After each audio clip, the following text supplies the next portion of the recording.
Samantala, ramdam na nga ang Kapaskuhan dahil maliban sa pagsasabit ng mga parol at paglalagay ng makukulay na Christmas tree, kabi-kabila na rin na nakikita nating mga malahiganting Christmas trees. Tulad na lamang ng Christmas tree sa isang mall dito sa Quezon City kung saan tampok ang iba't ibang character ng Disney na magpapaalala sa ating kabataan. Yan ang tinutukan na aming kasama si Sweden Velado. Tuwing sasapit ang panahon ng Kapaskuhan, hindi nawawala ang nakaugalian ng tradisyon sa iba't ibang panig ng mundo. Ito ang pagtatayo ng Christmas tree.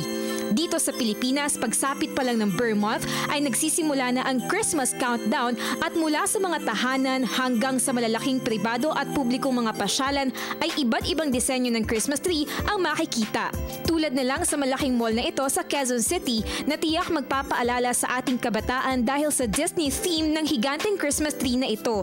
Sa paligid nito ay makikita ang life-size doll houses ng inyong mga paboritong Disney characters. Samantala, sa lungsod naman ng Maynila, agaw pansin ang malaking Christmas tree na binalutan ng makukulay na dekorasyon at kulay asul na mga ilaw sa lobby ng hotel na ito. Our theme is about fun, but hopefully everybody had a really cozy feeling about tonight. And I think, you know, you wouldn't know you're in a hotel lobby. I think you'll feel that you're in your own lounge at home, and that's what we tried to do. So we'd like everyone to come here and feel the atmosphere. Bukod dyan ay perfect spot din para sa mga mahilig mag-selfie ang gingerbread house na ito. Tiyak nakakaaliwan ng mga bagets at heart ang mga candy at cupcake na may iba't ibang kulay at hugis.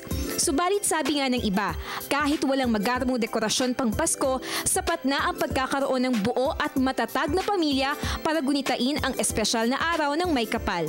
Para sa Telebisyon ng Bayan, ako si Sweden Velado.